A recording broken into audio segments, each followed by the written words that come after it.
ETV ప్రేక్షకులకి నమస్కారం. చెప్పాలని ఉంది కార్యక్రమానికి స్వాగతం. తన మనసు భాషను సినిమా కెమెరా లెన్స్తో తప్ప మరి ఎవ్వరితోనూ పంచుకోరు. ఆయనే ప్రఖ్యాత సినిమాటోగ్రాఫర్ శ్రీ ఎస్ గోపాల్ రెడ్డి గారు. ఆయన చిత్రించిన ఎన్నో సినిమాలు బాక్స్ ఆఫీస్ వద్ద అనూహ్య విజయాన్ని సాధించాయి. అలాగే తెలుగు, తమిళం, హిందీ భాషలలో దాదాపుగా 118 సినిమాలకు ఆయన సినిమాటోగ్రాఫర్గా పనిచేశారు. అంతేకాకుండా తనకు కథాపరంగా నచ్చిన సినిమాలకి దర్శకత్వం వహించి ఆయన ప్రతిభను చాటుకున్నారు. శతాధిక చిత్రాల ఛాయాగ్రాహకుడు, దర్శకుడు, నిర్మాత శ్రీ ఎస్ గోపాల్ రెడ్డి గారు ఈరోజు మన చెప్పాలనుంది కార్యక్రమానికి అతిథిగా విచ్చేశారు. నమస్కారం గోపాల్ రెడ్డి గారు. నమస్తే అండి. గోపాల్ రెడ్డి గారు, సాధారణంగా సినిమాల్లోకి రావాలని ఆకాంక్ష ఉన్న వాళ్ళకి యాక్టర్గాను అంటే ఫిల్మ్ స్క్రీన్ మీద కనిపించాలని ఉత్సాహంతో వస్తారు. కానీ మీరు ఫిల్మ్ వెనకాల ఉన్న సినిమాటోగ్రఫీని ఎంచుకున్నారు. దానికి కారణం ఏంటి? I'm very poor student. Education మీద పెద్ద ఇంట్రెస్ట్ ఉండేది కాదు. మోస్ట్లీ స్పోర్ట్స్, గేమ్స్ వాటి మీద ఇంట్రెస్ట్ ఉండేది. దాంతో ఎస్ఎల్సి నేను ఫెయిల్ అవుతానని నాకు తెలిసింది. సి నాగేశ్వరరావు గారని పెద్ద కెమెరామెన్. ఆ రోజుల్లో తెలుగు సినిమాటోగ్రాఫర్స్లో ఆయన టాప్. రామారావు గారి సినిమాలు కానీ, నాగేశ్వరరావు గారి సినిమాలు కానీ, జగపతి పిక్చర్స్ సినిమాలన్నీ ఆయనే చేసేవాళ్ళు, నాగేశ్వరరావు. మా ఫాదర్కి ఆయన చాలా క్లోజ్ ఫ్రెండ్ అనమాట. ఓకే. మా ఫాదరు ఇండస్ట్రీకి సినిమాలు తీయటానికని వచ్చారు. భరద్వాజ్ గారి ఫాదర్ ఉన్నారు కదా, తమ్మారెడ్డి కృష్ణమూర్తి గారు, ఆయన మా ఫాదరు ఇంకొక ఆయన కలిసి లక్షాధికారి, డాక్టర్ ఆనంద్ అని 2 సినిమాలు ఎన్టీ రామారావుతో చేశారనమాట. సో మా ఫాదర్ ఎంట్రీ అలాగా. సో అట్లాగా మేము 1962లో విజయవాడ నుంచి చెన్నైకి షిఫ్ట్ అయ్యాము. షిఫ్ట్ అయ్యి చదువుతా ఎస్ఎస్ఎల్సి ఎగ్జామ్స్ అయిపోయిన తర్వాత ఇంకా వీడికి ఎలాగో చదువు రాదని ఈయన దగ్గర పెడదామని నాగేశ్వరరావుతో మాట్లాడారు, సి నాగేశ్వరరావుతో. ఓకే. సి నాగేశ్వరరావు నన్ను వీనస్ స్టూడియోలో స్టూడియో ఓనరు మిర్జాపూర్ రాజా గారు, ఆయన దగ్గరికి తీసుకెళ్ళి మా ఫ్రెండ్ కొడుకండి మన స్టూడియోలో కెమెరా డిపార్ట్మెంట్లో జాయిన్ చేపిద్దాం అనుకుంటే తప్పకుండా అని అలా జాయిన్ అయ్యాను అనమాట. సో అప్పుడు సి నాగేశ్వరరావు గారి తమ్ముడు, ఆయన కూడా గ్రాడ్యుయేటు, ఆయన కెమెరా డిపార్ట్మెంట్లో ఆ స్టూడియోకి కెమెరా దీనికి ఇదిగా ఉండేవాడు, చీఫ్గా. సో ఆయన అసలు కెమెరా అంటే ఏంటి, ఆ ఫిలింకి బోత్ సైడ్స్, ఒక సైడ్ ఎమిల్షన్ ఉంటుంది, ఒక సైడ్ గ్లేజీ ఇది, తర్వాత ఫిలిం థ్రెడ్డింగ్ చేసిన తర్వాత ఫోకసింగు, ఎవ్రీథింగ్ ఆయన ద్వారా చిన్నగా నేర్చుకున్నాను అనమాట. ఓకే.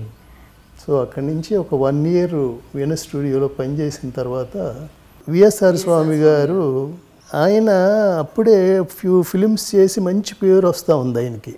తెలుగు ఇండస్ట్రీలో పెద్ద కెమెరామ్యాన్గా, మంచి కెమెరామ్యాన్గా వస్తున్న రోజుల్లో ఆయన కూడా వీనస్ స్టూడియోలో ఏదో షూటింగ్ చేస్తా, I was just 18 years, 17-18 years ఉంటాయి.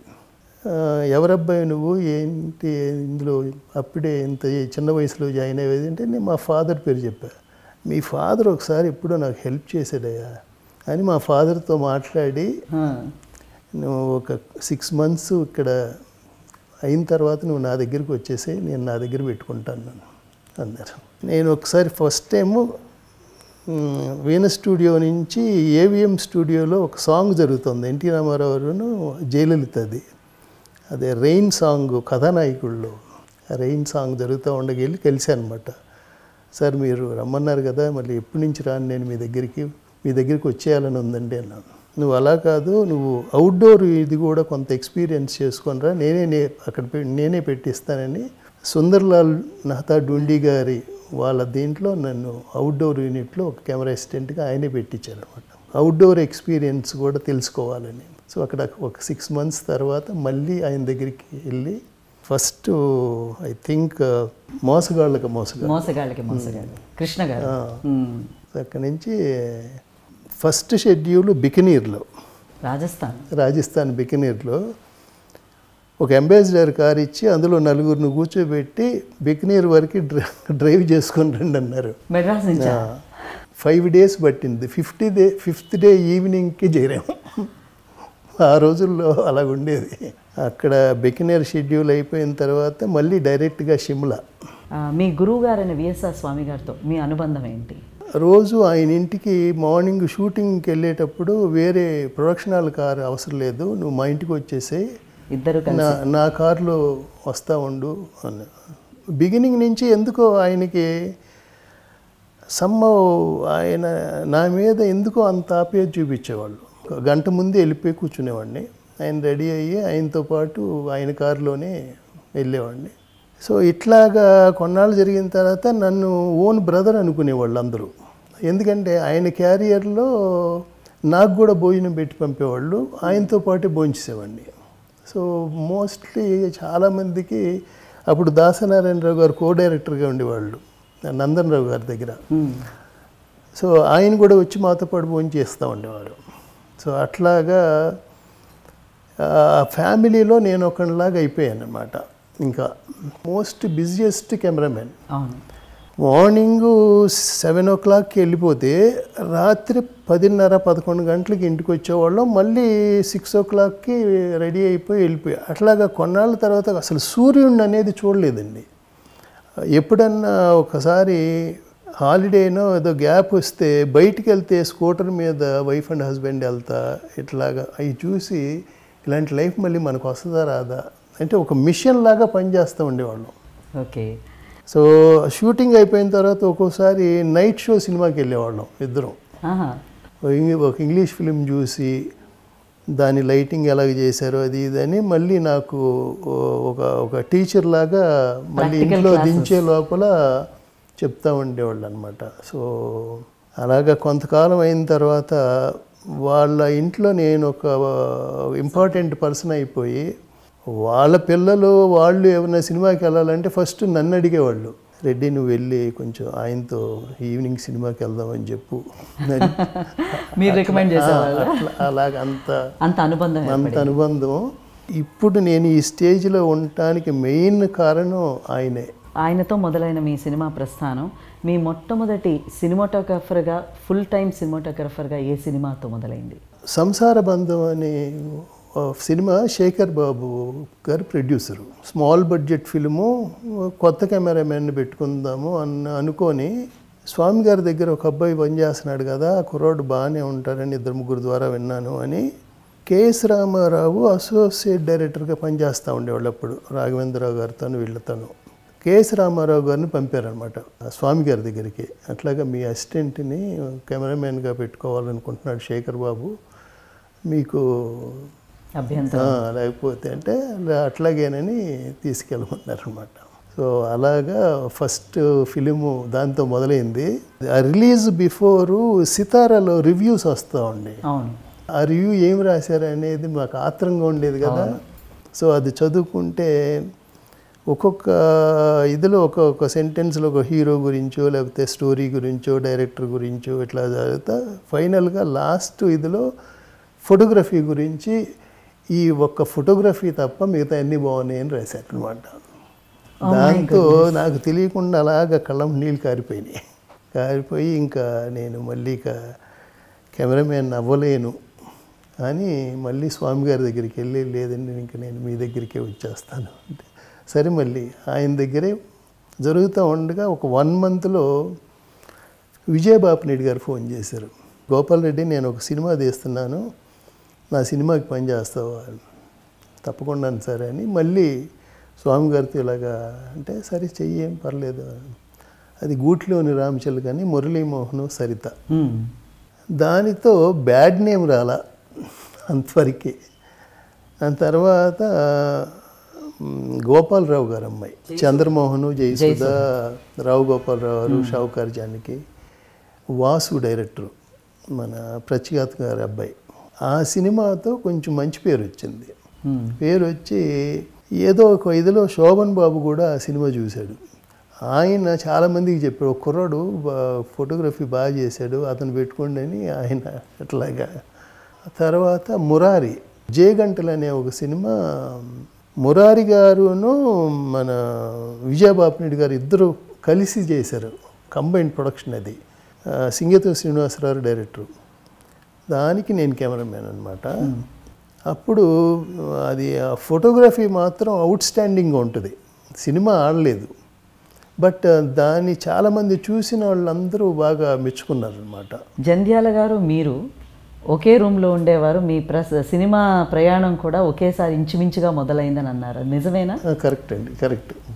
ముద్దమందారం సినిమా డైరెక్టర్గా ఫస్ట్ టైం నన్ను అడిగారనమాట ఫోటోగ్రఫీ చేయమని. అయితే ఈ జేగంటలు ఈ సినిమాలు చూసిన తర్వాత సో అక్కడి నుంచి మా ఇద్దరి స్నేహం మొదలయ్యి అక్కడి నుంచి ఆల్మోస్ట్ ఒక 13 సినిమాలు కంటిన్యూస్గా అయిపోయేంతవరకు ఇంకా నాకు ఆయన లేరనే ఇది సచ్ ఏ గ్రేట్ పర్సన్. ఆయన దగ్గర నుంచి ఎంతో నేర్చుకున్నానండి నేను. జంధ్యాల గారి ఆనంద భైరవి సినిమాతో మీకు బెస్ట్ సినిమాటోగ్రాఫర్ అవార్డు కూడా వచ్చింది. ఫస్ట్ టైం నాకు నంది అవార్డు. ఆ టైం అప్పుడు మీరు ఎలా ఫీల్ అయి ఉంటారు? ఫస్ట్ అవార్డు కదా, తర్వాత ఎన్నో తీసుకున్నారు మీరు. But that's the sweetest moment in my life. మీరు శిల్పి అనే కథ ఆయన రాశారు కదా, దాన్ని బాలకృష్ణ గారు హీరోగా పెట్టి మీరు సినిమా చేద్దామని అనుకున్నారు. అది ఎలాగా డ్రాప్ చెప్పారండి మీకు? ఇది సస్పెన్స్, ఎవరికి తెలియదు అనుకున్నాను నేను. సస్పెన్స్, ఆ విశేషాలు చెప్పండి. ఒక ఆర్ట్ ఫిలిం చేయాలని ఉంది, అయితే it's not a commercial at all, but ఊరికే చెప్తాను వినండి అని చెప్తే నాకు అసలు విపరీతంగా నచ్చిందండి కదా. నచ్చి సార్ ఏమైనా సరే ఫస్ట్ టైం నేను ఈ సినిమా ప్రొడ్యూస్ చేస్తానండి అన్న. మీరు ప్రొడ్యూస్ చేస్తారండి? అవునండి, ఇది మాత్రం ఎవ్వరికి ఇవ్వద్దు, నాకు ఇట్లాంటి సినిమా చేయాలని కోరికండి, నేనే చేస్తాను. సరే అని అన్నారు. సరైన తర్వాత ఎవరు బాగుంటారు అంటే మీరే డిసైడ్ చేయండి అని అన్నారు. సో అప్పుడు బాలకృష్ణ గారికి ఒక 6-7 సినిమాలు అయిపోయినాయి. మన భార్గవ్ ఆర్ట్స్ గోపాల్ రెడ్డి గారి సినిమా షూటింగ్ జరుగుతూ ఉంటే నేను వెళ్ళాను అనమాట. ఇలాగా ఒక స్క్రిప్టు జంధ్యాల గారు నేను చేద్దాం అనుకుంటున్నాను, మీరు వినాలి ఆ స్క్రిప్ట్ అంటే. సరే రేపు ఈవినింగ్ ఇంటికి రండి, ఇంట్లో ఈవినింగ్ షూటింగ్ అయిపోయిన తర్వాత 6 తర్వాత ఇంటికి వచ్చేసేయండి, ఇంట్లో వినేస్తాను. ఇంటికి వెళ్ళాం, విన్నాడు. విని ఇమీడియట్గా ఓకే చెప్పేసాడు. వెంటనే ఓకే చేసేస్తున్నాం, ఇది చాలా బాగుంది, మాకు కూడా నచ్చింది. ఇమీడియట్గా అందరికీ అడ్వాన్స్ ఇవ్వటం మొదలెట్టేశాను. 2 హీరోయిన్స్, రాధిక ఒక హీరోయిన్, సుమలత ఒక హీరోయిన్. ఇంకా ఒక 1.5 month తర్వాత షూటింగ్ మొదలవ్వాలి. దానికి ఈ ఆర్కియాలజికల్ డిపార్ట్మెంట్ నుంచి కొన్ని పర్మిషన్స్ ఢిల్లీ నుంచి రావాలి. ఈ వరంగల్, ఓరుగల్ ఓల్డ్ శిథిలాలు, ఆ బ్యాక్డ్రాప్. సో దానికి కూడా ఈయనే బాలకృష్ణే హెల్ప్ చేస్తూ ఉన్నాడు. అప్పుడు ఫాదర్ సీఎం కదా, ఢిల్లీలో తెలిసిన వాళ్ళు ఉంటే వాళ్ళతో కూడా మాట్లాడి జరుగుతూ ఉండగా ఒకరోజు జంధ్యాల గారు, గోపాలరెడ్డి గారు, మనం ఒకసారి డ్రైవన్ వుడ్లాండ్స్కి వెళ్ళి టిఫిన్ చేసి కాఫీ తాగుతూ ఒక విషయం మాట్లాడాలి మీతో అంటే, సరే నేను వెళ్ళా. ఏమనుకోవద్దని ఒక మాట చెప్తాను, నా మాట వినండి అన్న. చెప్పండి అండి అన్న. నాకెందుకో ఈ సినిమా చేయటానికి భయం వేస్తుందండి, మీరు అందులో డబ్బు ఇన్వాల్వ్ అయి ఉన్నారు, ఏమన్నా నష్టపోతే నాకు అది ఇప్పటికి అది అవ్వదు, అందుకని ముందు ఒక కమర్షియల్ సినిమా చేద్దామండి, ఈ ఆర్ట్ సినిమా తర్వాత చేద్దాం. అదేంటండి, నేను అన్నీ ప్రిపేర్ అయిపోయి ఎంత జరుగుతూ ఉండగా ఇప్పుడు లేదు, అసలు ఫస్ట్ నా మాటిని ఇప్పుడు ఒక కథ చెప్తాను, అది వినండి అని ఈ బాబాయ్ అబ్బాయి కథ చెప్పారు. రామారావు గారును పేకేటి గారు వద్దంటే డబ్బు అనే సినిమా చేశారు కదా, అవును, కొంచెం ఆ ఫ్లేవర్తో ఉంటుందండి. ఇది కమర్షియల్గా మీకు రూపాయి నష్టపోకుండా ఇది ముందు ఇది చేద్దాం, నా మాట తర్వాత ఇమ్మీడియట్గా మనమే కాదు చేస్తాము, నా మాట వినండి, మీ మంచి కోసమే చెప్తున్నాను. సరే అండి, మీ ఇష్టం, మరి ఒకసారి బాలకృష్ణతో ఈ విషయం మాట్లాడాలి కదా, మీరు కూడా రండి, నేను ఒక్కడినే రాను, ఇద్దరం కలిసి వెళ్ళి అంతా ఎక్స్ప్లెయిన్ చేసాం. ఓకే మీ ఇష్టం, ఇది కూడా బాగానే ఉంది, ఇది చేద్దాం అన్నాడు. ఓకే. సో అలాగా అది మొదలయ్యి అది అయిపోయి అది ఫ్లాప్ అయింది. బాబాయ్ అబ్బాయి. దాంతో మళ్ళీ ఇప్పుడు మనకి ఎందుకులే ప్రొడక్షన్ అని మా ఫాదర్ కూడా, నువ్వు కెమెరామ్యాన్గా బాగా జరుగుతూ ఉన్నప్పుడు నీకెందుకురా ఇవన్నీ ఇది అని, సో ఇంకా ఏంటంటే మానేసి అనమాట. తెలుగు సినిమా ఇండస్ట్రీని ఒక కుదుపు కుదిపేసిన శివాకి ముఖ్యంగా వర్మ గారితో డైరెక్షన్లో సినిమాటోగ్రఫీ అంటే ఆయనకి మొదటి సినిమా అది. కాబట్టి ఎలా ఉండేది మీ రిలేషన్షిప్?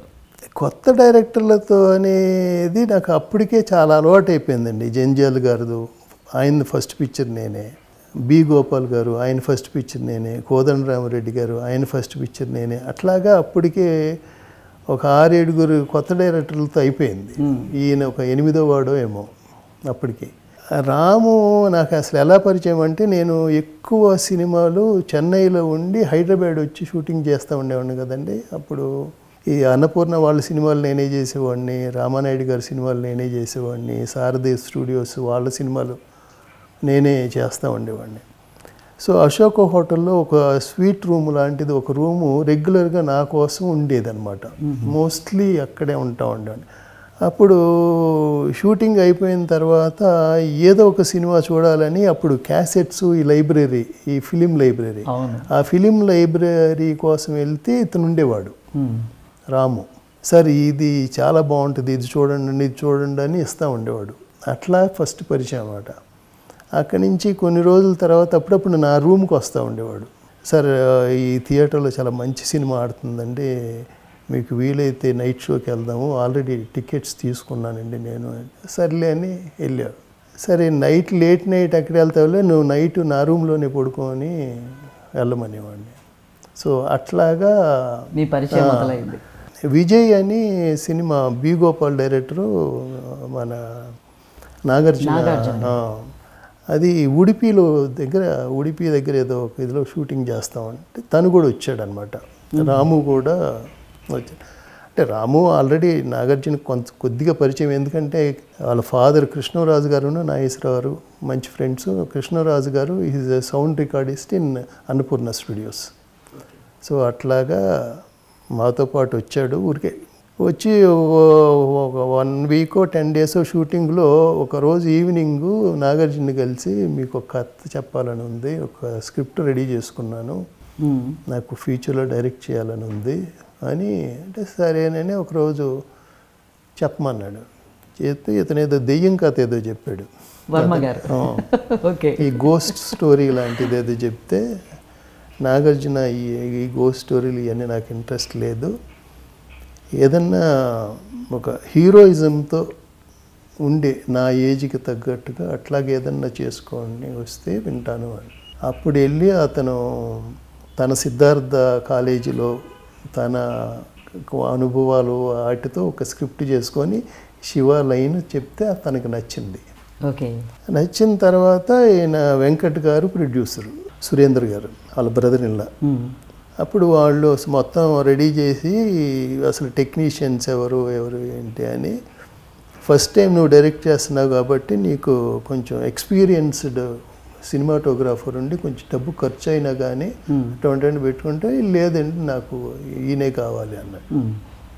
కాదు ఇంకొకసారి ఆలోచించు, ఆయన కూడా అంత ఎక్స్పీరియన్స్ లేని ఆయన, ఇప్పుడు ఆయన కూడా ఆయనకు 10 సినిమాలు అంతే అయిపోయి ఉంటే నీవు పెద్ద సినిమాటోగ్రాఫర్ని పెట్టుకోమంటున్నాం కదా, డబ్బుకి మేమేమి ఇది అవ్వట్లేదు కదా అంటే, లేదండి నాకు వేరే ఎవరు వద్దు, నాకు ఆయనే కావాలన్నాడు. సో అట్లాగా శివ సినిమాకి. కానీ ఆ శివ సినిమా చేసేటప్పుడు అంటే లైటింగ్ కానీ ఏదన్నా మీకు రొటీన్ పిక్చర్స్కి భిన్నంగా అనిపించలేదా టెక్నికల్గా? రాము దగ్గర ఉండే గుడ్ క్వాలిటీ ఏంటంటే, అతను స్క్రిప్ట్ చెప్పేటప్పుడే మన ఇన్స్పైర్ చేస్తాడు. ఈ క్షణక్షణం షూటింగ్ చేస్తున్నాం, బ్యాంక్ రాబరీ, దానికి ఫస్ట్ అసలు లైటింగ్ చేసేటప్పుడే ఊరికి అసలు దీనికి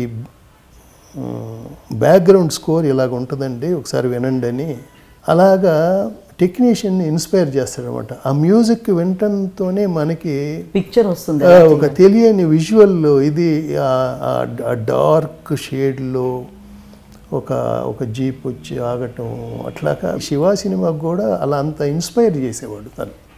అతని ఇన్స్పిరేషన్తోనే నేను ఆ లైటింగ్ కానీ మిగతా ఈ స్టడీ క్యాంప్ షాట్స్ కానీ విజువల్గా సెల్యులాయిడ్ మీద నాకు ఇలా కావాలి అనుకునేవాడు తప్పితే మిగతాది అతనికి మిగతా అదర్ ఆస్పెక్ట్స్ ఏమి తెలిసేవి కాదు. బట్ అది నేను గైడ్ చేసి తనకి సౌండ్ మీద విజువల్ మీద అంత పట్టు, he's totally credit goes to him. Ilaiyaraaja గారు మెయిన్ అందులో మ్యూజిక్ స్కోర్. అది అసలు మ్యూజిక్ సౌండ్ లేకుండా సినిమా చూడండి మీరు, ఇది మామూలుగా ఉంటుంది. క్షణక్షణం మీరు నిర్మాతగా మారాల్సిన అవసరం ఎందుకు ఏర్పడింది? కేఎల్ నారాయణ గారు నేను ఇక్కడ మంచి స్నేహితులు అనమాట. అన్నపూర్ణ స్టూడియోలో వెంకట్ గారు, కేఎల్ నారాయణ గారు, ఆయన పిచ్చేశ్వరరావు అని ఆయన థియేటర్ ఓనరు. ఆయన ఒక 6-7 మంది డైలీ ఈవినింగ్స్ షటిల్ బ్యాడ్మింటన్ ఆడేవాళ్ళం. స్టూడియోలోనే ఒక కోర్టు ఉండేది. ఓకే. ఎవరన్నా విన్ చేసినప్పుడు వాళ్ళు తీసుకెళ్ళి పార్టీ ఇవ్వటము. అలాగా నారాయణ గారు సార్ ఎప్పుడో నాకు ఫోన్ చేసి, సార్ ఒక ఫ్రెండ్ కోసం ఒక చిన్న హెల్ప్ చేసి పెట్టాలండి మీరు, శ్రీదేవి గారికి వీళ్ళు అడ్వాన్స్ ఇచ్చారు 5 lakhs ఏమోను, ఏదో డేట్స్ ఇస్తానన్నారు, వాళ్ళు ఏదో ప్లాన్ చేసుకుంటే ఇవ్వట్లేదు, ఎవరో వాళ్ళ రిలేషన్ ద్వారా ఇచ్చారు అది ఇదని, ఒకసారి మీరు వెళ్ళి మాట్లాడి. నేను ఎప్పుడు హీరోయిన్ల ఇంటికి వెళ్ళలేదండి, ఐఎమ్ సారీ అండి. మళ్ళీ కొన్ని రోజుల తర్వాత ఫోన్ చేసి మహా ఇబ్బంది పెట్టేస్తున్నాడు సార్, ఒక్కసారి మీరు వెళ్ళి రావాల్సిందేనండి, తప్పదు అంటే, ఇంకా సరే ఫ్రెండ్ కోసం అని వెళ్ళాను అనమాట. వెళ్తే నాకు శ్రీదేవి మదరు నాకు బాగా చిన్నప్పటి నుంచి బాగా పరిచయం. ఎందుకంటే భక్త తుకారం ఆ టైం నుంచి, భక్త తుకారంలో అమ్మాయికి అంతా ఒక 8 years అట్లా 9 years ఉంటాయి. సో అప్పటి నుంచి నాకు వాళ్ళ మదర్ కానీ అమ్మాయి కానీ క్లోజ్. తర్వాత బడిపొంతులు సినిమాలో కూడా రామారావు గారి మనవరాల్లాగానే. సో వెళ్ళగానే బాగా రిసీవ్ చేసుకున్నారు. నేను ఇలా అని చెప్పాను. అవి మాకు అటువంటి ఏమి లేదండి, అది ఎన్ని ఫాల్స్ ఇవి, మీరేమీ నమ్మొద్దు, మీకేమన్నా ఇంట్రెస్ట్ ఉంటే చెప్పండి, నేను మీకోసం అయితే ఏదైనా చేస్తానంది. సో నేను నారాయణ గారితో నేను ఇట్లా జరిగిన కాన్వర్జేషన్ అంతా ఉన్నట్టు చెప్పాను ఆయనతో. చెప్పిన తర్వాత కొన్ని రోజుల తర్వాత, సార్ శ్రీదేవి గారు మీరైతే సినిమా చేద్దామని అన్నారు కదా, మన ఇద్దరం కలిసి సినిమా చేద్దామండి అని అదే అలాగా అనుకుంటా ఆ ప్రపోజలు ఇతను శివ సక్సెస్ అవ్వటం, రాముతో ఇట్లాగా అనుకుంటున్నాము, శ్రీదేవితో ఏమైనా స్క్రిప్ట్ ఏమైనా ఉందంటే, శ్రీదేవి అని ఇతను గంతేసి, శ్రీదేవి అంటే ఇక తనకి ఒక డ్రీమ్ గర్ల్, తనని తీసుకొని వెళ్ళి శ్రీదేవితో కూర్చోబెట్టించి మాట్లాడిస్తే సినిమా చేద్దాము, ఎటువంటిది చేద్దాము, ఎవరితో చేద్దాము. సో నాగార్జున గారితో చేసాం కదా, నెక్స్ట్ వెంకటేష్తో చేద్దాం. ఎందుకంటే నాయుడు గారి సినిమాలన్నీ నేనే చేస్తూ ఉండేవాడు. నేను అడిగితే ఆయన కాదన్నాడు డేట్స్. అంటే నేను చెప్పాను అనమాట శ్రీదేవితో, వెంకటేష్ అనుకోని చేద్దామని అనుకుంటున్నానంటే, సరే వెంకటేష్కి అయితే రొమాన్సింగ్ ద స్టోన్ అని ఒక సినిమా చూపిస్తాను నీకు అని తనే తీసుకెళ్ళి నాకు చూపించి రాము గారితో చెప్పు ఇట్లాంటివి చేద్దామని. సో రాముకి చెప్తే అప్పుడు స్క్రిప్ట్ చేశాడు. అలా నిర్మాతగా మారారు క్షణక్షణాలు. ఇట్స్ అ వండర్ఫుల్ మూవీ అండి. దాని తర్వాత మీరు కేఎల్ నారాయణ గారితో కలిసి దుర్గా ఆర్ట్స్ బ్యానర్ స్థాపించి నిర్మాణ సంస్థ ఒకటి పెట్టారు. వాటి గురించి చెప్పండి. అదేండి, దాని తర్వాత హలో బ్రదర్ చేశాను. హలో బ్రదర్ తర్వాత నేను ఆఖరి రాస్తా అయిపోయిన తర్వాత భాగ్యరాజా గారితో నాకు మంచి స్నేహం ఉండేది. షూటింగ్ లేకపోయినా కానీ అప్పుడప్పుడు ఈవినింగ్స్ కలుసుకుంటూ ఉండేవాళ్ళం వాళ్ళ ఇంట్లో. నేను ఇట్లా ఒక మంచి స్క్రిప్ట్ ఉంటే అని చెప్పండి అంటే, ఇంట్లో ఇల్లాలు వంటింట్లో ప్రియురాలు లాంటి ఒక 2-3 కథలు చెప్పారనమాట. చెప్తే నేను వెంకటేష్తో చెప్పాను అనమాట. ఇట్లా 3 స్టోరీస్ చెప్పారు నాకు, నువ్వు ఊరికి అవుట్లైన్ చెప్తాను 3 విన్ను, నీకు ఏ లైన్ బాగుంది అనుకుంటే అది ఆయనతో ఫుల్ స్క్రిప్ట్ తీసుకొని మనం రైట్స్ ఆయన దగ్గర కొని మొదలెడదామని. 3 బాగున్నాయి అంటే, సరే ఒక పని చేద్దాము, ఇద్దరం కలిసి వెళ్దాం భాగ్యరాజా ఇంటికి అని హైదరాబాద్ నుంచి ఇద్దరం కలిసి వెళ్ళి ఈవినింగ్ ఒక 7 o'clockకి దిగాము. నైట్ ఒక 10:30కి 3 కథలు చెప్పేశాడు. సో వాళ్ళ ఇంట్లోనే భోజనం చేసి ఇది ఫైనల్ చేసి ఇంట్లో వెళ్ళాలి వంటింట్లో ప్రియురాలు అది మొదలెట్టాం అనమాట. సక్సెస్ఫుల్, పెద్ద సక్సెస్. నా ఆటోగ్రాఫ్ స్వీట్ మెమరీస్కి దర్శకత్వం వహించాలి అనే ఆలోచన ఎలా కలిగింది? నాకు అస్సలు డైరెక్షన్ చేయాలనే ఇది నాకు అసలు అటువంటి ఇదే లేదండి నా మైండ్లో. ఒక సినిమాటోగ్రాఫర్గా ఇంకా చేయాల్సినవి చాలా ఉన్నాయి, చాలా పేరు తెచ్చుకోవాల్సినవి ఉన్నాయి అని నాకు inspiration Ashok Mehta cinematographer, one of the great cinematographer, చనిపోయారు ఆయన అంటే ఆర్ట్ సినిమా చేసేవారు, డాక్యుమెంటరీస్ చేసేవాళ్ళు. ఈ సుభాష్ గాయి, యశ్ చోప్రా పెద్ద పెద్ద 100 crores సినిమాలు చేసేవాడు. అలాగా ఇట్లా హైదరాబాద్లో ఎవరన్నా చిన్న ఒక ఆర్ట్ ఫిలిం లాంటిది చెప్తే ఆయన వచ్చి 50 రూపాయల రూములో ఉండి మామూలు టీ తాగి వాళ్ళకి సినిమా చేసి పెద్ద రికమెండేషన్ ఏమీ తీసుకోకుండా చేసి అన్ని షేడ్స్ ఉన్న సినిమాటోగ్రాఫర్ అనమాట. నాకు లైఫ్లో అటువంటి ఆయన ఒక ఆదర్శం నాకు, అలాగా ఉండాలని. సో అలాగే ఒక ఫోటోగ్రఫీలోనే ఉందాము అని అనుకుంటూ ఉండగా నాకు ఒక ఫిలిం నగర్లో గెస్ట్ హౌస్ ఉండేది.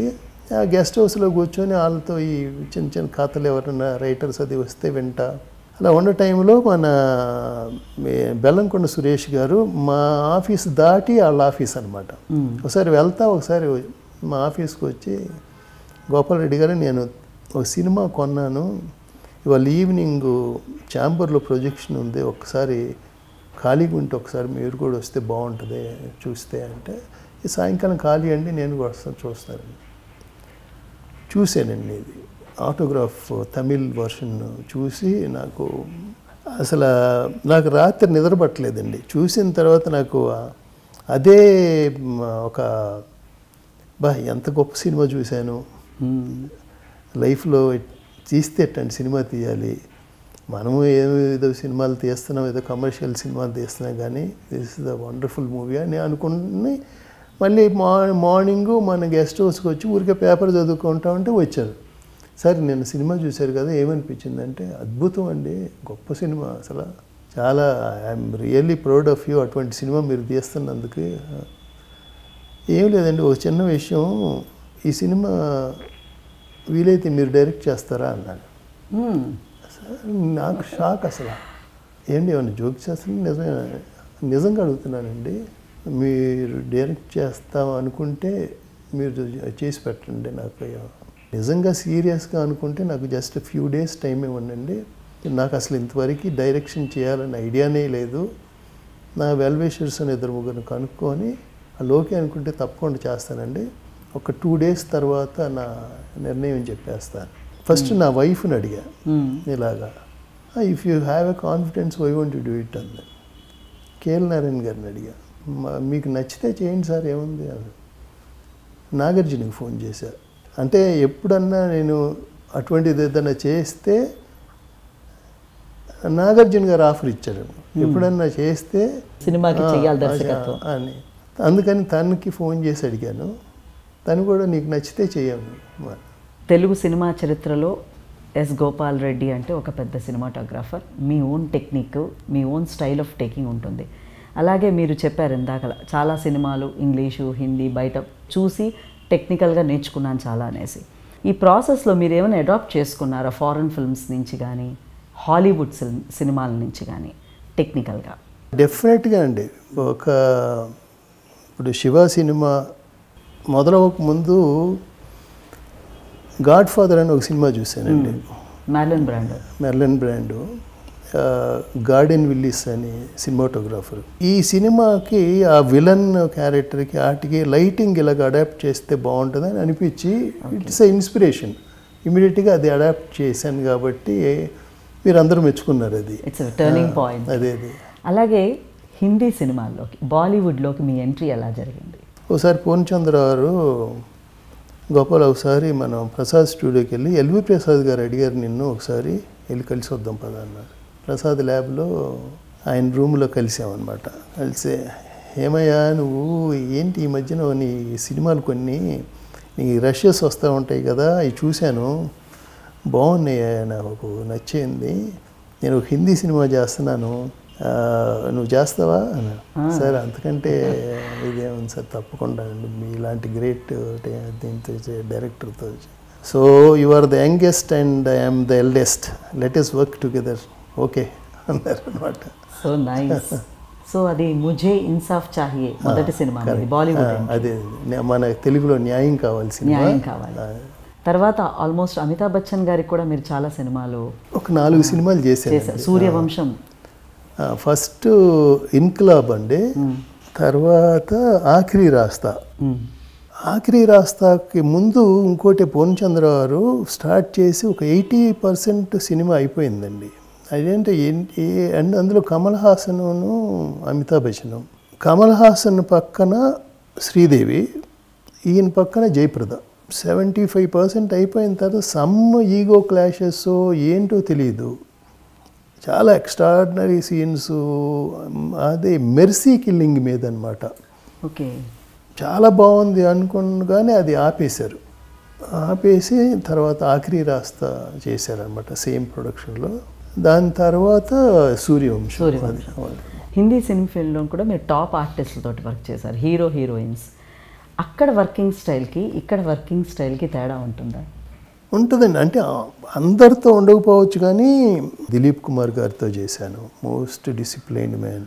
ఆయన అసలు షూటింగ్ ఈ 10వ తారీఖు నుంచి షూటింగ్ అంటే ఒక 2-3 డేస్ ముందు వస్తారు ఆయన. నాకు హైదరాబాద్ ఆ వెదరు ఇవి ముందు అసలు నేను అన్నీ అలవాటు చేసుకోవాలని ఒక 2-3 రోజుల ముందు వచ్చి ప్రతిరోజు సెట్కి వచ్చి ఇంకా సెట్ వర్క్ జరుగుతుంటే ఏ ఫర్నిచర్ పెట్టారు, ఈ క్యారెక్టర్కి ఈ ఫర్నిచర్ సూట్ కాదు కదా, అంత అన్ని ఇవి కూడా చూసుకుంటూ ఉంటారు ఆయన. మేము విన్నది ఏంటంటే మామూలుగా సామాన్య జనం హిందీ సినిమా ఫీల్డ్ కొంచెం రిలాక్స్డ్గా తీసుకుంటారు షూటింగ్ స్టైల్ని, లేట్గా రావడాలు, నిదానంగా. అది వాస్తవం అండి, వాస్తవం. అప్పుడు నేను చేసే రోజుల్లో నిజంగా అలాగే ఉండేదండి. ఏదో లేట్ నైట్ పార్టీస్ అయిపోయి మార్నింగ్ 12-12:30కి లేచి మధ్యాహ్నం ఆల్మోస్ట్ లంచ్ తర్వాత నుంచి మొదలయ్యి అట్లాగా ఉంటా ఉండేది. సో అది ఇప్పుడు లేదులేండి. ఇప్పుడు ఆల్మోస్ట్ కార్పొరేట్ వాళ్ళు హ్యాండ్ ఓవర్ చేసుకున్న తర్వాత ఇంకా మనకంటే ఎక్కువ డిసిప్లిన్గా చేస్తున్నారు వాళ్ళు. ఓకే, తెలుగు సినిమా ఇండస్ట్రీలో ఒక బాహుబలి లాంటి సినిమాలు తీయడానికి ప్రొడ్యూసర్స్ ఎందుకు జంకుతున్నారంటారు? ఇప్పుడు అందరూ రాజమౌళి లాంటి వాళ్ళు అవ్వలేరు కదండి, అందుకని రిస్క్ ఫ్యాక్టర్ ఫైనాన్షియల్. ఇప్పుడు ఒక 200 కోట్లు దాటిన దగ్గర నుంచి టోటల్ రిస్కే కదండి. ఆయన అంటే ఇప్పటి వరకు అసలు ఇంతవరకు ఆయన ఫెయిల్యూర్ తెలియదు కాబట్టి ఆయన మీద ఎంతైనా బ్యాక్ చేసేవాళ్ళు ఉంటారు. అందరూ అలాగా కష్టం కదా. కె విశ్వనాథ్ గారితో మీరు ఏమైనా సినిమాటోగ్రఫీ చేశారా ఆయన సినిమాలకి? యాక్చువల్గా విశ్వనాథ్ గారు అంటే మహా ఇష్టం అండి. జంజాల్ గారి ద్వారా అప్పుడప్పుడు కలుస్తూ ఉండేవాడిని. సాగర సంగమంకి నేను అసలు యాక్చువల్గా కెమెరామెన్ని. ఇక్కడ హైదరాబాద్లో సెట్ వర్క్ కూడా మొదలైపోయింది. నేను అడ్వాన్స్ కూడా తీసుకున్నా. అది ఏమైపోయింది, సేమ్ డేట్స్ ఇద్దరికి ఇచ్చాను నేను. అది ఎలాగైందంటే మధ్యలో ఈ లైట్ బాయ్స్ యూనియన్ స్ట్రైక్ ఏదో జరిగిందండి. మోర్ దెన్ 40 రోజులు జరగటంతో ఎల్వి ప్రసాద్ గారి షూటింగు ఇది ఒకేసారి చేయాల్సి వచ్చే సిచ్యువేషన్ వచ్చింది. ఇప్పుడు ఏం చేయాలో అర్థం కాక జంజాల్ గారితో చెప్పాను, ఇదండి ఏం చేయమంటారు నన్ను. ఇదిగో ఒక వెల్విషర్గా ఇద్దరం చాలా సినిమా కలిసి పని చేస్తూ ఉండేవాళ్ళం కదా. అప్పుడు విశ్వనాథ్ గారి ఇంటికి తీసుకెళ్తాను, మీరు విషయం మొత్తం చెప్పండి ఆయనతో. ఎందుకంటే నెక్స్ట్ వారం రోజుల్లో ఇక హైదరాబాద్ వచ్చి షూటింగ్ మొదలెట్టాలి నేను. అక్కడేమో పెద్ద ఆయన ఎల్వి ప్రసాద్ గారు హిందీ షూటింగు. సో విశ్వనాథ్ గారి ఇంటికి వెళ్ళి ఇలా జరిగింది మొత్తం చెప్పాను. ఫస్ట్ పెద్ద ఆయన ఎల్వి ప్రసాద్ గారు సినిమా చేయి, నేను ఏడిది నాగేశ్వరరావుతో నేను మాట్లాడి ఇమ్మీడియట్గా నేను ఏదన్నా వేరే కెమెరామెన్ చూసుకుంటాను, యూ గో హెడ్, నువ్వేం భయపడబాక, నేను మాట్లాడతాను. నేను మాట్లాడిన తర్వాత నువ్వు అప్పుడు ఏడిది నాగేశ్వరరావుతో నువ్వు మాట్లాడు అన్నారు. అమ్మ, లేకపోతే నాకు షివరింగ్ వచ్చేసిందండి. ఏంటి ఇద్దరు గ్రేట్ పీపుల్. అది అలాగా. దాని తర్వాత విశ్వనాథ్ గారితో వెంకటేష్ గారితో చిన్నబ్బాయి కోరిక అలా తీర్చుకున్నాం. తర్వాత మీరు రాఘవేంద్రరావు గారితో ఎన్నో సినిమాలు చేశారు, ఆ అనుభవాలు చెప్పండి. ఆయన అసోసియేట్ డైరెక్టర్గా ఉండేటప్పటి నుంచి తెలుసు అనమాట. మా ఫాదరు మేనేజర్గా చేసేటప్పుడు మన ఎంఎస్ రెడ్డి గారు, కమలాకర్ కామేశ్వరరావు గారి దగ్గర అలా కో డైరెక్టర్గా చేస్తూ ఉండేవాళ్ళు. అప్పటి నుంచి తెలుసు నాకు ఆయన. సో ఆయన డైరెక్టర్ అయిపోయిన తర్వాత వాళ్ళ బ్రదరు ప్రకాష్ నేను మంచి ఫ్రెండ్స్. సో ఎప్పుడైనా తనకి ఏదైనా క్లాష్ వచ్చినా కానీ ఫస్ట్ నాది చెప్పేవాడు. నేను రాఘవేంద్ర గారికి క్లాష్ పని చేస్తూ ఉండే. అప్పుడు కొన్ని హిందీ సినిమాలు మిథున్ చక్రవర్తితో కానీ అట్లాగా. తర్వాత ఈ కూలీ #1 సినిమాకి నేను కెమెరామెన్గా. ఆ సినిమాలోనే బాబా ఆజ్మీ గారు మీకు వచ్చి విష్ చేశారని చెప్పి విన్నాం. టబూ హీరోయిన్ కదా, టబూతో ఆయన కూడా ఒక సినిమా చేశారు. She's related to Baba Azmi. So Baba ఒకసారి వచ్చినప్పుడు ఇద్దరం చేసాము టబూతో, ఎప్పుడు నిన్నే మెచ్చుకుంటుంది ఏంటి అన్నారు ఆయన. నా క్లోజప్స్ అలా తీయొచ్చు కదా నువ్వు, నన్ను ఆయన్ని చూపించినట్టుగా నన్ను ఎవరు చూపించలేదు అంటాం, అందుకని నేను కలుద్దామని వచ్చాను. కానీ ఇట్స్ బెస్ట్ కాంప్లిమెంట్ కదండి, వన్ ఆఫ్ ద బెస్ట్. నిజంగా అసలు నాకంటే పెద్ద కెమెరామెన్ ఆయన వచ్చి ఇలాగ అంటాం. అట్లాగా అశోక్ మెహతా ఎప్పుడన్నా నాకు చెన్నై వచ్చినప్పుడు ఆయన చాలామంది సినిమాటోగ్రాఫర్ ఆయన చూడటానికి మా ఇంటికి వచ్చేవాళ్ళు. సో అంత గొప్ప కెమెరామెన్ ఆయన. అలాగే పుకార్ సినిమాకి మీరు వన్ ఆఫ్ ద సాంగ్స్ చేశారని విన్నాం. ఏ సాంగ్ అది? కే సరాసరా అనే ప్రభుదేవ మేము మాధురి దీక్షిత్ ఆ సాంగ్ అంటే చేశాను. దాదాపు 7-8 మంది సినిమాటోగ్రాఫర్స్ ఆ సినిమా. అవును, అందులో one of the cinematographer. Great అండి అలాంటి వర్క్ చేయడం. అలాంటప్పుడు అండి ఆల్రెడీ కొంతమంది వర్క్ చేసిన సినిమాటోగ్రఫీ చేసిన సినిమాకి మిగతా పార్ట్ చేయడంలో కొంత ఇబ్బంది ఫీల్ అవుతారా? ఒక సినిమాటోగ్రాఫర్కి ఇంకొక సినిమాటోగ్రాఫర్ సహాయం చేయటం అంతే. నేను ఒక్కోసారి బిజీగా ఉండు, ఒక్కోసారి ఒకసారి ఒంట్లో బాగోక సడన్గా ఇల్ హెల్త్ అయినప్పుడు I can't do it. Schedule ఏమో ఆగకూడదు. అట్లాగే ఒకసారి ఇక్కడ ఈ అమీర్ ఖాన్ సినిమా ఒకటి జరుగుతూ ఉంది, మన అల్లు అరవింద్ గారి సినిమా గజిని. ఓకే. రవి కే చంద్రన్ కెమెరామెన్. సడన్గా ఆయనకి ఒంట్లో బాగోకో ఏదో ఇమ్మీడియట్గా రేపు నుంచి ఒక 5-6 డేస్ కెమెరామెన్ కావాలి. ఎవరున్నారు హైదరాబాద్లో, ఎవరున్నారు అంటే రవికే చంద్రన్, ఇలా గోపాల్ రెడ్డి గారు నా ఫ్రెండ్ అంటే, Aamir Khan I know him very well, no you just you call me ఇదని. నేను అట్లాగా ఒక 5-6 డేస్ పనిచేశాను అనమాట. రాఘవేంద్రరావు గారితో ఎలాగ ఆయన కనెక్ట్ అయ్యారు టేకింగ్లో? Is very very comfortable man అండి. ఆయన అంత మనిషి చూడటానికి గంభీరంగా ఉంటారు కానీ ఎక్కువ మాట్లాడరు కానీ ఈజ్ ఎ స్వీటెస్ట్ మ్యాన్. అసలు ఆయనకి పెద్ద కోపం చాలా రేర్గా వస్తుంది. అందరినీ చాలా కంఫర్టబుల్ పొజిషన్స్లో ఉండటానికి ట్రై చేస్తారనమాట. ఎవరిని నొప్పించకుండా కంఫర్టబుల్గా ఉండేటట్టుగా. సో దట్ ఈస్ ఆయన గ్రేటెస్ట్ క్వాలిటీ. ఆయన చెప్పేది అర్థం చేసుకునేది నాకు అలవాటు అయిపోయిందండి. ఇప్పుడు నెక్స్ట్ షాట్ ఆయన అలా చెప్తా ఉంటే నేను ఊహించేసుకుంటాను ఆయనకి ఏం కావాలనేది. అట్లాగా సో బాగా అవినాభావ సంబంధం మీకు రాఘవేంద్రరావు గారు. టాప్ హీరోస్, ఇప్పటి టాప్ హీరోస్లో అప్పటి కొత్త హీరో అయినటువంటి పవన్ కళ్యాణ్ గారు అక్కడమ్మాయి ఇక్కడ అబ్బాయి సినిమాకి మీరు వర్క్ చేశారు. ఆ ఎక్స్పీరియన్సెస్ చెప్పండి. నాకు పవన్ కళ్యాణ్ గారు అప్పటికి ముందు నుంచే చిరంజీవి గారితో పాటు ఉండేవాళ్ళు కదా. అప్పుడప్పుడు ఈవినింగ్ చిరంజీవి గారు షూటింగ్ అయిపోయిన తర్వాత కాసేపు కూర్చుంటానికి ఆయనతో వెళ్ళేవాళ్ళు. అప్పుడు పవన్ కళ్యాణ్ గారు బ్రదర్తోనే ఉండేవాళ్ళు అనమాట. అట్లాగా చిన్న పరిచయం. తర్వాత ఆ సినిమా ఆఫర్ వచ్చింది నాకు. మోస్ట్లీ వైజాగ్లో షూట్ చేసామన్నమాట. అది గీతం కాలేజీ బ్యాక్డ్రాప్ అదిలో ఫస్ట్ టైము అని ఇది అసలు తనకి లేదు. చాలా కాన్ఫిడెంట్గా చేస్తూ ఉండేవాళ్ళు. తనకి ఎక్కడన్నా ఏదన్నా ఇదిగా ఇబ్బంది ఉంటే మాత్రం ఎట్టి పరిస్థితులు ఇంకా షూటింగ్ చేసేవాళ్ళు కదా. ఇవాళ క్యాన్సిల్ చేద్దాం, నాకు ఏదో సంథింగ్ ఏదో కొడతా ఉంది అని మళ్ళీ వెళ్ళిపోయి మళ్ళీ తను రిహార్సల్ చేసుకోనో లేకపోతే కొన్ని సీన్ చేంజెస్ చేసిన తర్వాత చేస్తూ ఉండేవాళ్ళు అనమాట. So great experience. అండ్ అసలు ఇక అందులో యాక్షన్ సీక్వెన్సెస్లు ఇక అసలు కొత్త వాళ్ళు కాదు కదా, పెద్ద హీరోలు కూడా చేసేవాళ్ళు కాదు, అలాంటి యాక్షన్ సీక్వెన్స్లు చేశారు ఆయన. మీరు కొత్త దర్శకులతోటి మీ అనుభవాలు ఎలా ఉన్నాయి? అంటే ఒక రేంజ్ ఆఫ్ డైరెక్టర్స్తో మీరు వర్క్ చేసిన తర్వాత ఇప్పటి జనరేషన్ డైరెక్టర్స్కి వారికి మధ్యన తేడాలు ఏమన్నా ఉన్నాయా?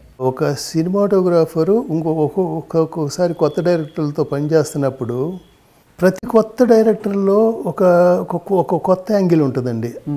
అది నేను నేర్చుకుంటూ ఉంటాను. నేర్చుకుంటూ ఉంటారు నిజంగానండి.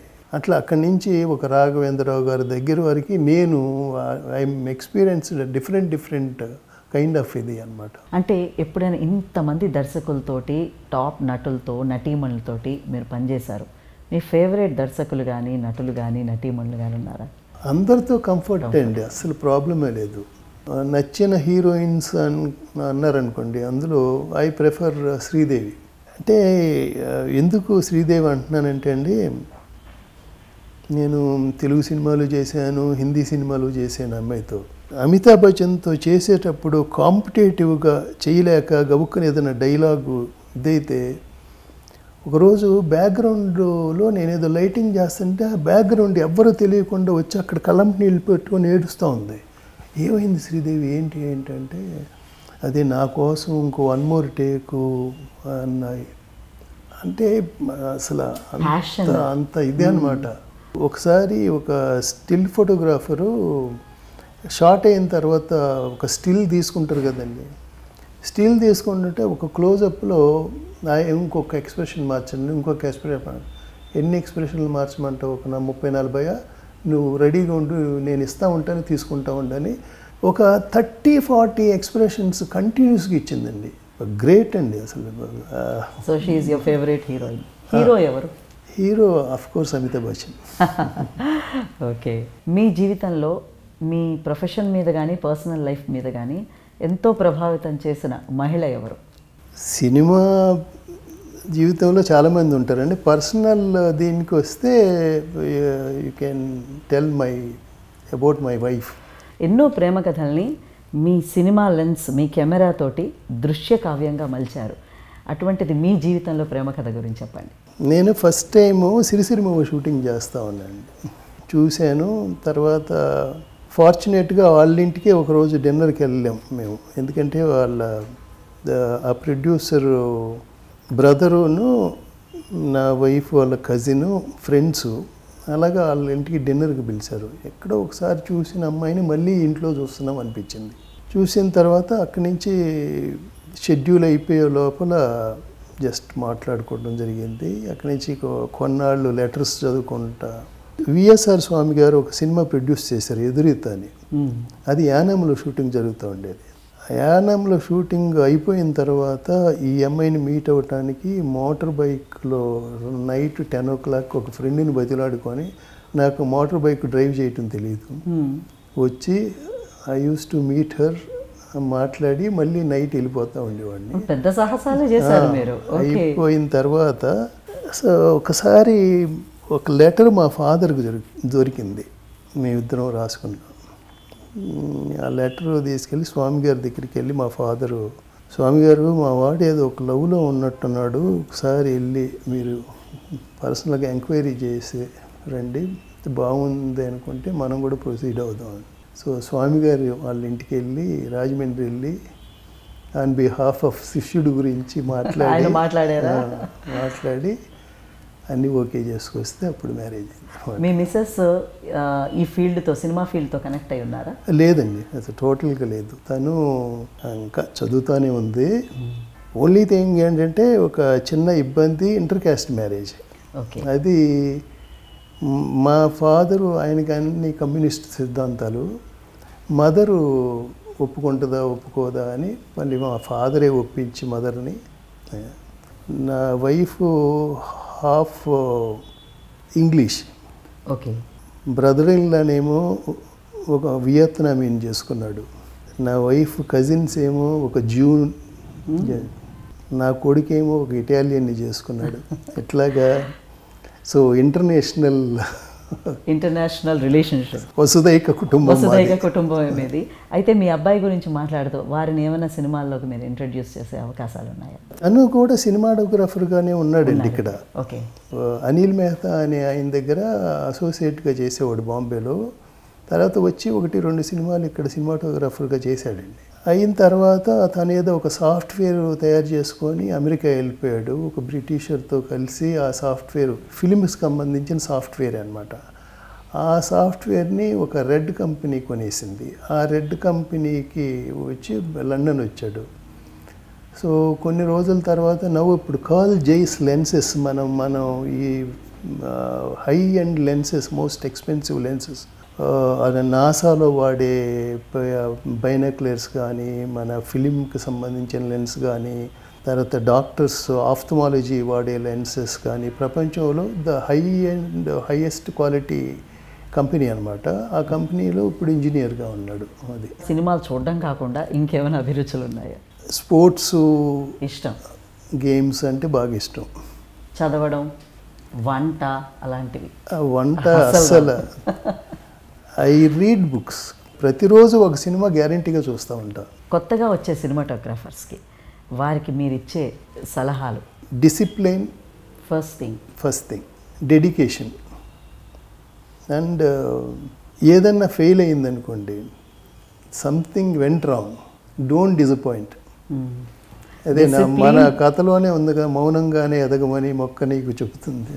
అగాధమైన జలనిధిలోన ఆణిముత్యం ఉన్నట్టులే, శోకాన మరుగున దాగి సుఖమున్నదిలే, సాధించి శోధించాలి అనే అది ఉంది కదండి. అది నమ్మి ఒకవేళ ఇఫ్ ఎనీథింగ్ గోస్ రాంగ్, డీలా పడొద్దు, ట్రై అగైన్. ఇప్పటి సినిమాటోగ్రఫర్స్, కొత్త జనరేషన్లో మీ ఫేవరెట్ సినిమాటోగ్రఫర్ ఎవరు? ఏ సినిమా చూసినా కానీ నాకు గొప్పగా ఉంటుంది. అబ్బా ఎంత గొప్పగా తీసాడు. అట్లాగా రవివర్మ అనండి, ఇప్పుడు చిరంజీవి గారితో సైరా, ప్రతి సినిమాటోగ్రాఫర్ చేసేది చాలా గొప్పగా ఉంటుందండి నాకు. అంతే, టెక్నాలజీ డెవలప్ అయింది, యంగర్ జనరేషన్లో ఆ ఇంటెలిజెన్స్ ఇది ప్రతి వాళ్ళు ఎక్స్ట్రాడినరీగా చేస్తున్నారు. అందుకని ఒక్కళ్ళ పేరు చెప్పలేనండి నేను. ఓకే. ఎస్ గోపాలరెడ్డి గారు మన దేశం గర్వించదగ్గ సినిమాటోగ్రాఫర్. ఆయన అనుభవాలు కొత్త జనరేషన్ సినిమాటోగ్రాఫర్స్కి మంచి స్ఫూర్తినివ్వాలని కోరుకుంటూ సెలవు తీసుకుందాం. నమస్కారం గోపాలరెడ్డి గారు. థ్యాంక్ యూ అండి.